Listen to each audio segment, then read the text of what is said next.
I never answer to no, man, I still go, go, go, go, go, go, go, go, go, go, go, go, go, yo, go, go, go. Hustle hard, hustle every single day. I'll be making moves till I'm buried in my grave. To the system, I don't wanna be a slave. I've been doing shit. Assalamualaikum warahmatullahi wabarakatuh. Apa kabar teman-teman? Mudah-mudahan seperti biasa sehat ya. Jasmani, rohani ya dilancarkan semuanya, diberkahi segalanya. Amin ya Allah ya rabbal alamin. Oke teman-teman, ya pada kesempatan ini kita sharing-sharing ya sambil menunggu proyek kita memberikan sebuah effort yang positif buat perjalanan hidup kita. Nah, tidak ada salahnya kita sharing paradigma kita tentang bagaimana menyikapi proyek ini ya, membentuk sebuah pola pikir dalam menilai pemanfaatan daripada proyek ini, jangka panjang atau jangka pendek atau seperti apa. Namun ya kita ingin selalu positif apa adanya setiap saat, namun tidak seperti itu selalu teman-teman ya. Karena kenapa? Karena masih banyak di luaran sana, entah itu memang benar adanya awam, entah itu memang benar adanya mungkin dia memang itu sudah menjadikan sebuah karakter ya. Namun pada dasarnya bahwa kita banyak menemukan teman-teman di luaran sana mengeluarkan statement-statement yang justru malah membuat gaduh ya. Artinya saya memandang wajar-wajar saja bahwa bagi para pionir mungkin ketenangannya terusik, fokusnya akan buyar dan lain sebagainya, karena memang kita tahu bahwa orang-orang di luaran sana entah itu pionir atau bukan, tetapi banyak mengeluarkan asumsi-asumsi atau statement-statement yang tidak mendasar ya, yang tidak ada landasannya. Nah, ini yang saya selalu ingin sampaikan, bahwa kita berusaha belajar memberikan sebuah statement atau memberikan sebuah informasi atau apapun itu bentuknya, tetapi harus ada landasannya, harus ada effortnya, manfaatnya dan lain sebagainya. Tentunya arahnya memang koridornya koridor positif teman-teman ya. Namun sangat disayangkan timbulnya sebuah perdebatan di beberapa banyak lah ya, mungkin menemukan baik itu di medsos atau di apa. Justru saya miris gitu loh, ketika ada satu proyek atau program atau sebuah gagasan atau sebuah wawasan baru atau apa, bahkan yang menyangkut teknologi pun tidak terlepas dari yang namanya hardik, tidak terlepas dari yang namanya diskredit, tidak terlepas dari yang namanya penghinaan dan lain sebagainya, apapun itu bahasanya. Saya sangat menyayangkan gitu ketika kita sama-sama pada dasarnya semua orang itu ingin merasakan tingkat taraf kemajuan hidup yang lebih baik ya. Tentunya semua orang ingin menikmati dan ingin merasakan kebahagiaan perjalanan hidupnya yang ditopang dengan tercukupinya segala kebutuhan ya. Yang mana kita tahu saat ini pun BBM kita akan naik ya, kondisi ekonomi negara kita juga seperti ini adanya ya, sembako juga harganya luar biasa. Jadi banyak hal-hal yang memang sepatutnya kita saling untuk mengingatkan, untuk membangun, artinya seperti itu, untuk membangun bagaimana kita yuk sama-sama mencari jalan ya, ketika ada satu peluang yang memang ini bisa diharapkan atau menjadi sebuah pengharapan yang baik adanya, tetapi pengharapan itu tentu ada landasannya, tentu ada sebabnya baru menghasilkan sebuah akibat ya. Tapi ada sebab ada akibat pun tidak terlepas dari sebuah proses tentunya. Nah, terlebih dengan menyangkut proyek daripada Pi Network yang dijalani banyak pionir di seluruh negara ya. Termasuk negara kita ya, plus 62 ini banyak ribuan ya, puluhan ribu berpengharapan positif. Untuk apa? Untuk selain daripada kemajuan hidup pribadi, juga mungkin nanti ke depannya akan memberikan effort yang positif bagi halayak. Seperti itu teman-teman. Nah, maka dari itu yuk kita sharing. Saya di sini membentuk adalah 10 logika dalam fakta. Artinya apa? Saya kemas dalam satu pertanyaan. Buat teman-teman di luaran sana yang masih memiliki paradigma lama. Saya katakan memang paradigma lama karena kenapa? Paradigma baru sepatutnya memiliki nilai positif. Ya, persentasenya lebih besar arahnya ke positif. Nah, paradigma lama ini ya tentunya ya mohon maaf, memang bukan artinya bukan tertinggal, tetapi di sini lebih kepada memberikan nilai terhadap diri sendiri penuh dengan hal-hal yang nilainya negatif itu teman-teman. Nah, maka dari itu saya hanya ingin memastikan ya, dalam 10 hal teman-teman. Di mana pada saat ini ya saya mengajak sharing paradigma kita, apa dan bagaimana sebetulnya, kenapa kok bisa ada, ya memang betul lumrah pada umumnya dalam kehidupan itu sudah pasti ada pro kontra ya, ada warna putih, ada warna hitam ya, seperti itu, ada kanan, ada kiri ya, itu sudah hukum alam, sudah lumrah seperti itu. Namun ada kalanya ketika ini menyangkut sebuah paradigma, inilah yang perlu kita sharingkan. Nah, tidak serta-merta kita jadikan ini sebuah komunikasi atau sebuah sharing ketika memang tidak ada nilai manfaatnya. Nah, yang kita cari adalah nilai manfaat, teman-teman ya. Jadi jangan disalahartikan. Jadi 10 logika ya saya kategorikan di sini. Ini bahasa saya pribadi membuat sebuah sharing dengan temanya 10 logika dalam fakta untuk bahan renungan teman-teman ya.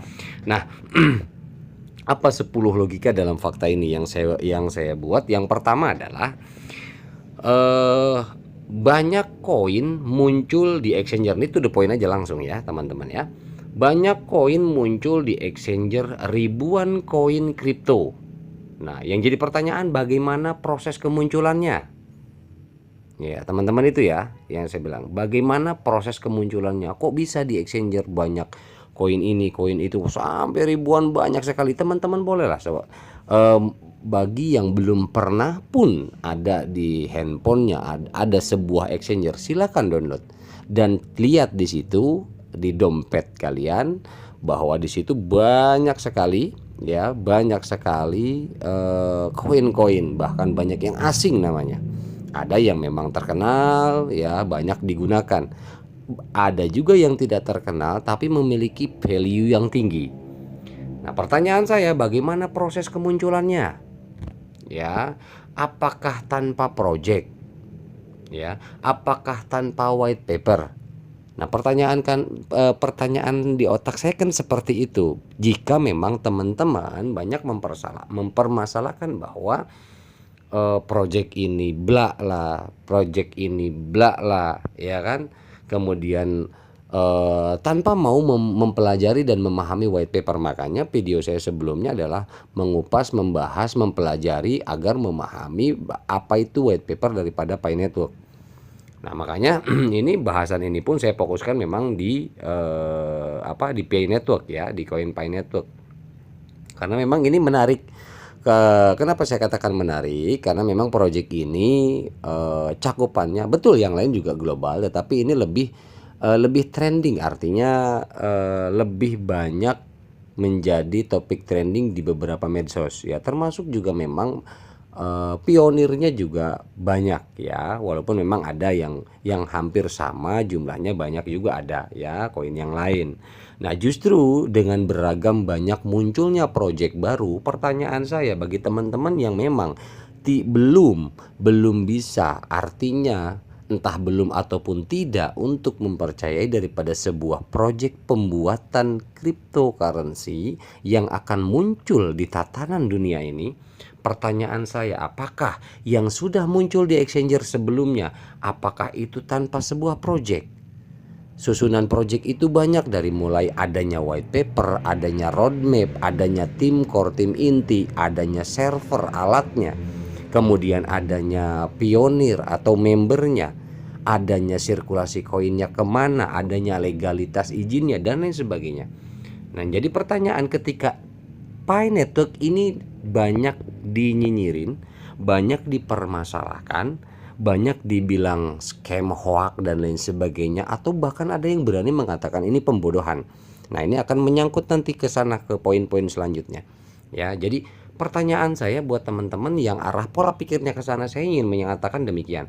Apakah tanpa project koin yang sudah ada? Silahkan ya direnungkan dan dijawab sendiri. Apakah tanpa white paper project-project sebelumnya atau koin-koin sebelumnya yang sudah ada saat ini bisa diperjualbelikan di bursa kripto? Oke ya.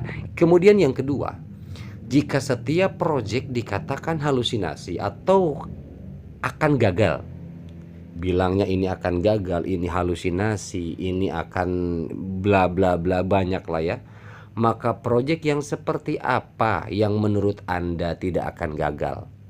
Nah, kita di sini kalau memang misalkan Anda mengatakan ini gagal, ini halusinasi, kalau memang seperti itu adanya, menurut Anda proyek seperti apa yang menurut Anda tidak akan gagal? Intinya itu yang kita harus tanyakan terhadap orang-orang yang mengatakan seperti itu. Kita bertanya.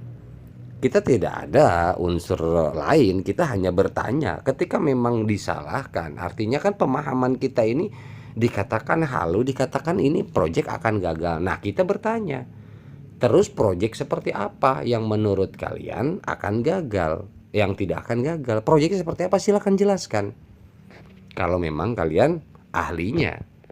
Kemudian yang ketiga, jika teknologi yang digunakan oleh sebuah proyek Anda tepis, maka teknologi seperti apa yang Anda kuasai menurut Anda yang layak digunakan?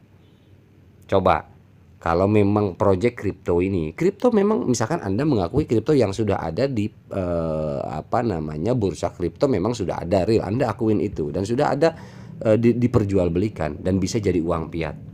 Nah, bahkan padahal mereka sendiri kripto sebelumnya itu adalah melalui prosesnya sebuah proyek seperti itu. Nah, makanya itu kan tentu menggunakan teknologi. Nah, ketika teknologi yang baru muncul, Anda bilang misalkan teknologi ini Anda tepislah, artinya seperti itu secara simpelnya. Nah, kita bertanya, teknologi seperti apa yang Anda kuasai menurut Anda yang layak untuk digunakan?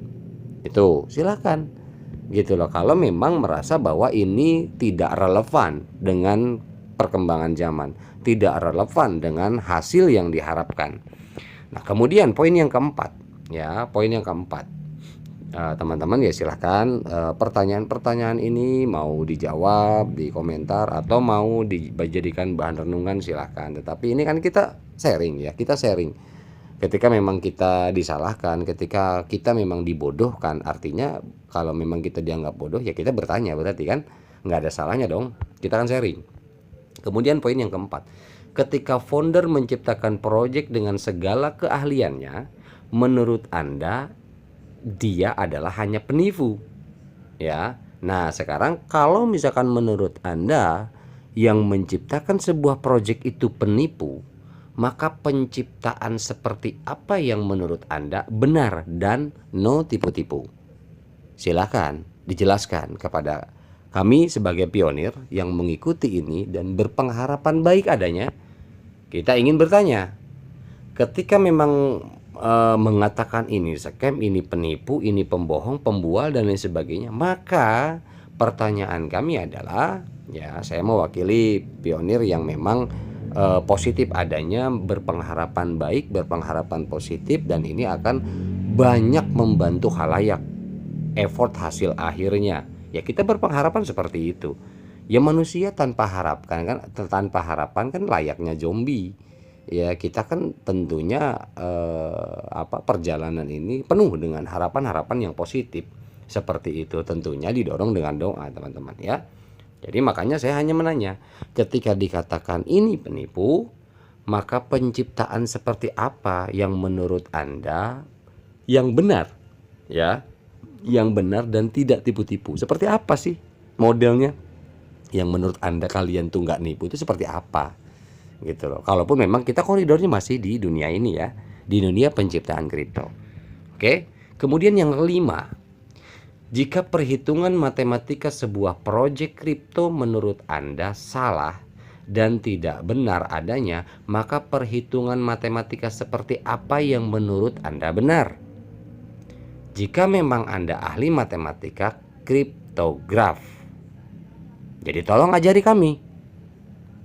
Kalau memang perhitungan matematika, perhitungan rumus-rumus daripada pembentukan sebuah ekosistem koin kripto, pembangunan value daripada koin kripto yang baru, ketika Anda salahkan, silahkan benarkan yang mana dan cara menghitungnya bagaimana, matematikanya seperti apa, kan begitu?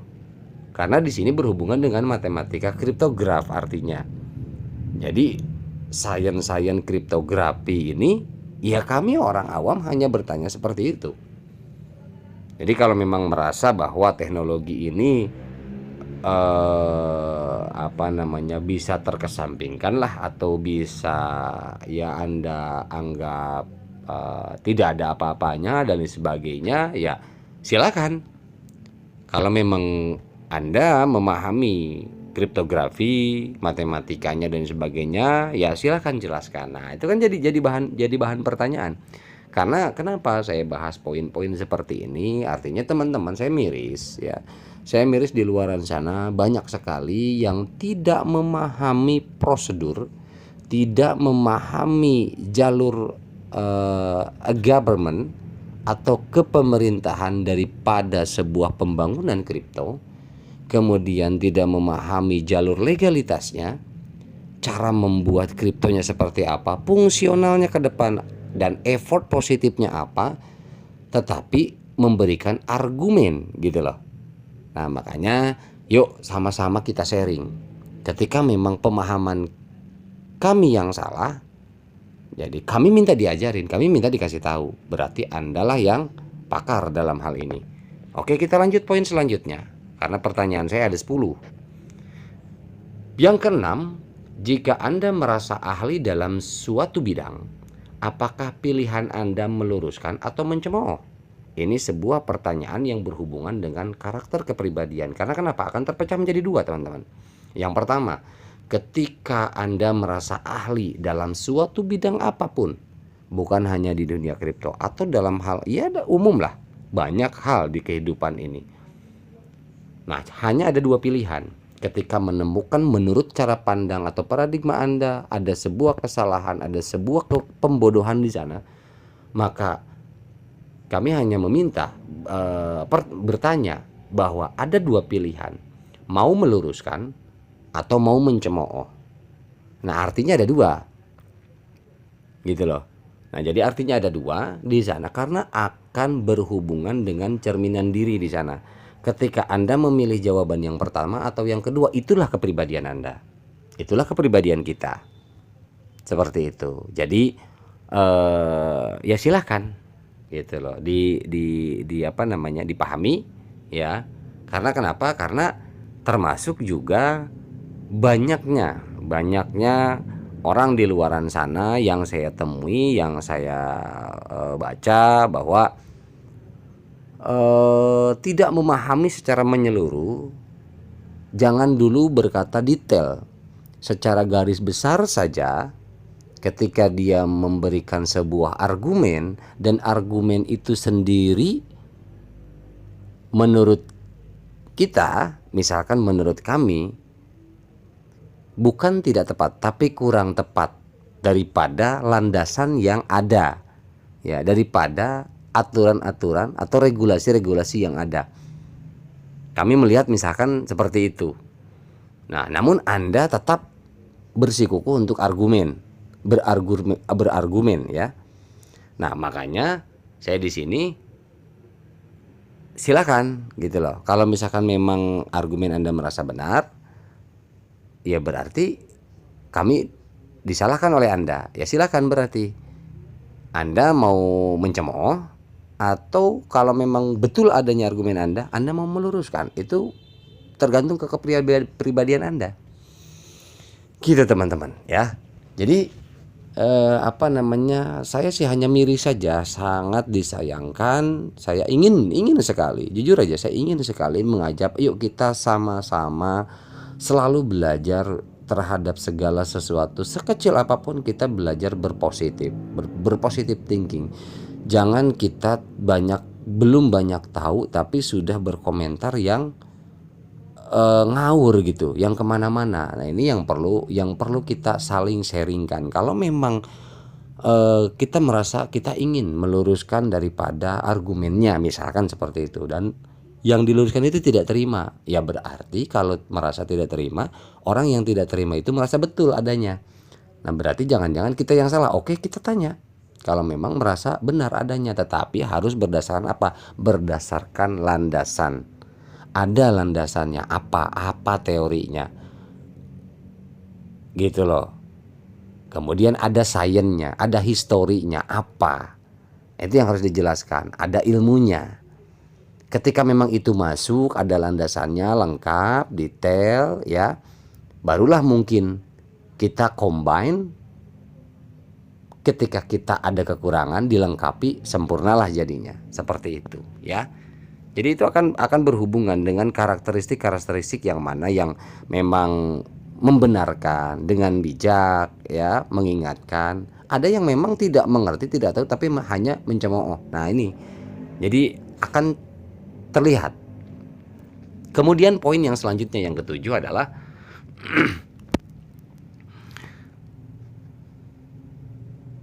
jika dengan kemunculan sebuah sebuah proyek ya, ini ada proyek yang muncul baru, Anda merasa dirugikan, misalkan kan banyak tuh komen-komen yang seolah-olah gitu loh, seolah-olah banyak banget dirugikan. Nah, yang jadi pertanyaan adalah kerugian apa yang Anda rasakan dan alami? Pertanyaan saya pribadi kan seperti itu. Yang dirugikan tuh yang dirugikan, dirasakan, yang dialami sampai merasa dirugikan tuh apa? Apa yang dialami, apa yang dirasakan, hingga menjadikan Anda itu betul-betul merasa terzolimi, misalkan seperti itu. Nah, tolong jelaskan, apa sih sebetulnya yang bikin rugi itu, yang benar-benar bikin rugi sampai ada beberapa orang yang dengan bahasa beraninya, wah, kata-kata yang ya kurang bagus lah, etikanya banyak banget. Nah, ini makanya saya bilang, apa sih sebenarnya yang mereka rasakan kerugiannya sampai dengan bahasa-bahasa kasar seperti itu? Berarti mereka merasa dirugikan dong, gitu kan? Makanya mereka berani seperti itu. Nah, saya pengen nanya aja, apa sih sebenarnya yang dirugikan? Itu aja. Oke ya. Kemudian poin selanjutnya, jika sekelas profesor yang menciptakan teknologi lalu Anda menghardik dan menghina hasil karyanya, maka pertanyaan saya adalah, maka kelas keilmuan seperti apa yang menurut Anda kompeten? Kalau kita bahas masalah dunia kripto, kalau dunia yang lain ya kita bahas dunia yang lain, karena ada ahli-ahlinya tersendiri. Ahli kripto ya ahli kripto, ahli ekonomi ya ahli ekonomi, ahli filsafat ya ahli filsafat, ahli agama ya ahli agama, beda lagi. Setiap orang itu ada kekurangan, ada kelebihan. Nah, pertanyaan saya, karena saya menemui beberapa gelintir-gelintir orang lah ya, yang dengan dengan enjoy lah intinya, dengan enjoy dan percaya dirinya bahwa Ya sekelas Nicholas pun habis dilalap sama komentar-komentar seperti itu, habis dilalap. Artinya betul-betul di ini, saya sih tidak membela, tidak sih, ya apa ya, saudara bukan juga kan gitu. Cuman maksudnya dengan caranya ini yang kita sangat disayangkan.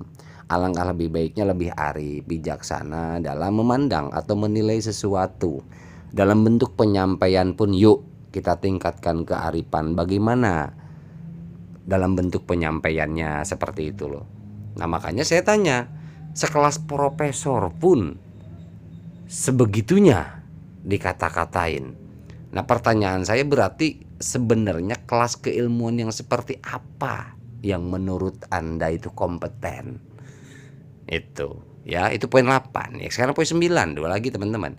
Jika menurut Anda sebuah proyek kripto hanya halu dan mimpi semata, lalu sejauh ini dunia kripto yang sudah ada dan berjalan dan bisa diperjualbelikan pula dan sudah jadi uang fiat pula, apakah itu sebatas hayalan pula?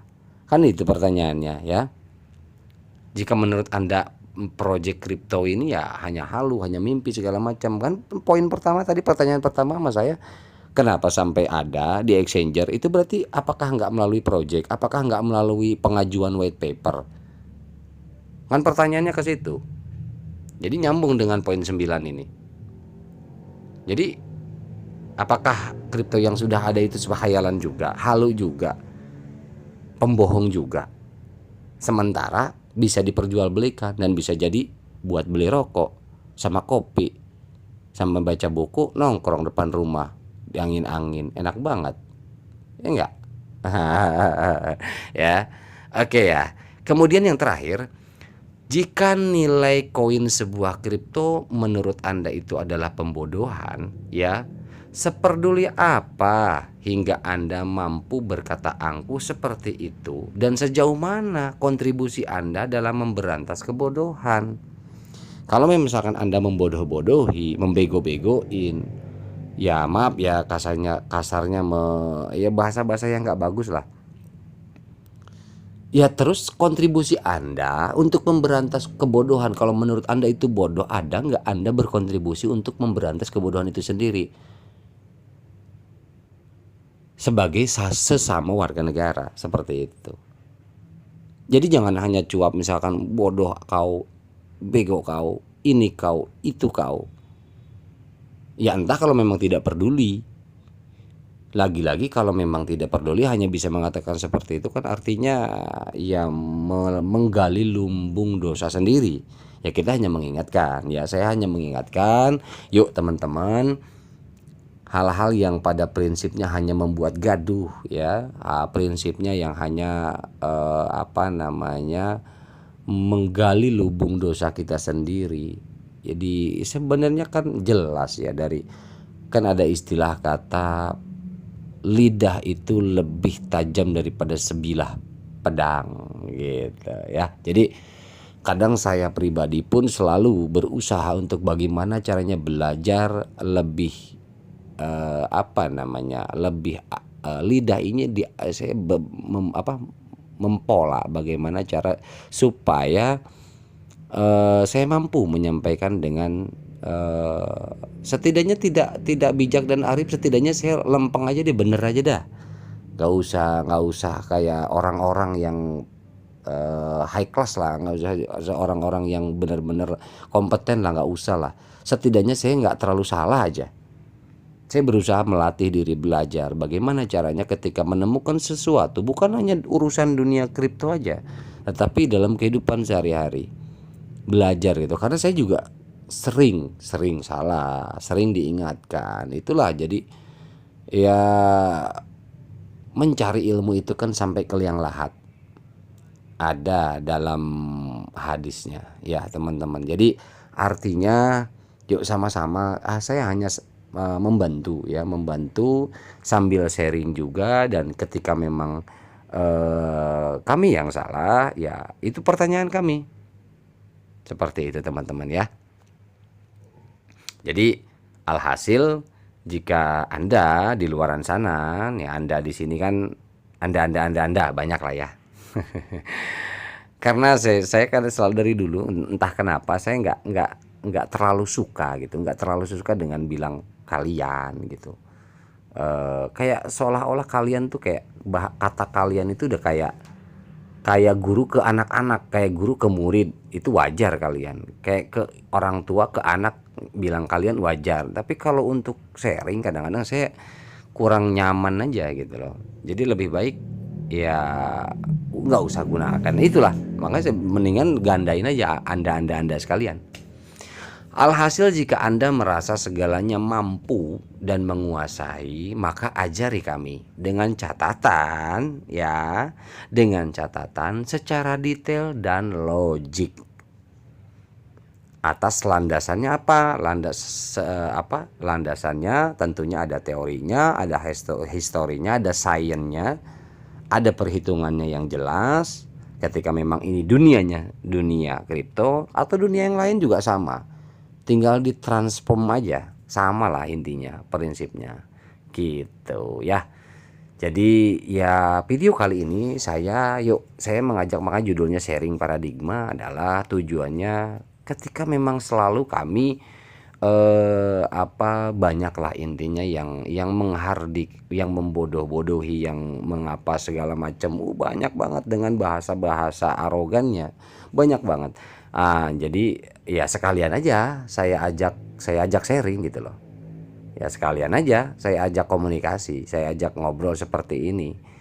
Jadi apa sebenarnya? Ya itu 10 poin tadi. Ya, jadi takut saya pribadi dan kami, artinya yang sama-sama pionir, memang betul-betul gitu loh, betul-betul sesat. Ada yang mengatakan seperti itu, kalian sesat ya tuh. Mudah banget mengatakan sesat gitu ya.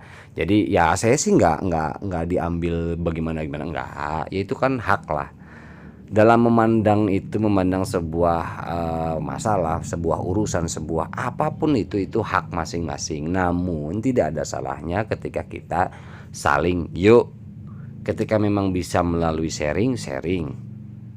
Alhasil ya serahkan lagi kepada masing-masing, kan gitu ya. Jadi nggak ada tuh sharing yang memaksakan, nggak ada. Saya juga di sini ngapain juga gitu, kita kan hanya sharing aja gitu loh. Pertanyaan saya kan bertanya gitu ya.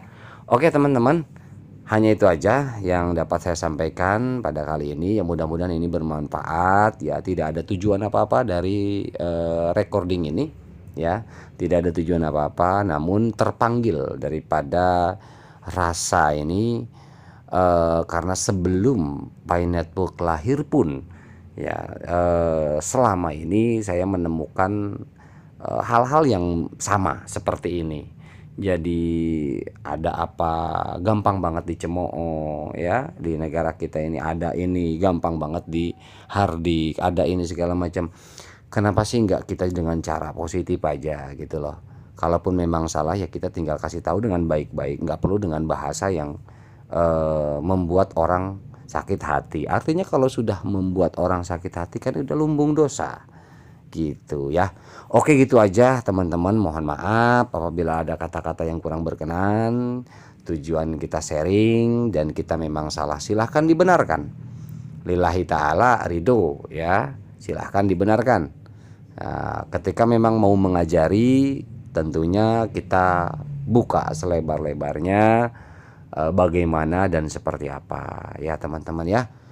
Mohon maaf sekali lagi dari saya pribadi ya, juga teman-teman pionir lain barangkali ada komentar-komentar yang malah melawan atau mengapa, ya maklumi saja karena mungkin mereka itu punya euforia, punya kebanggaan sendiri, punya harapan, ingin harapannya itu terwujud ya. Itu harus dipahami juga teman-teman, jadi wajar ya. Oke itu aja, terima kasih teman-teman semuanya, mudah-mudahan bermanfaat. Wabillahi taufiq wal hidayah. Assalamualaikum warahmatullahi wabarakatuh.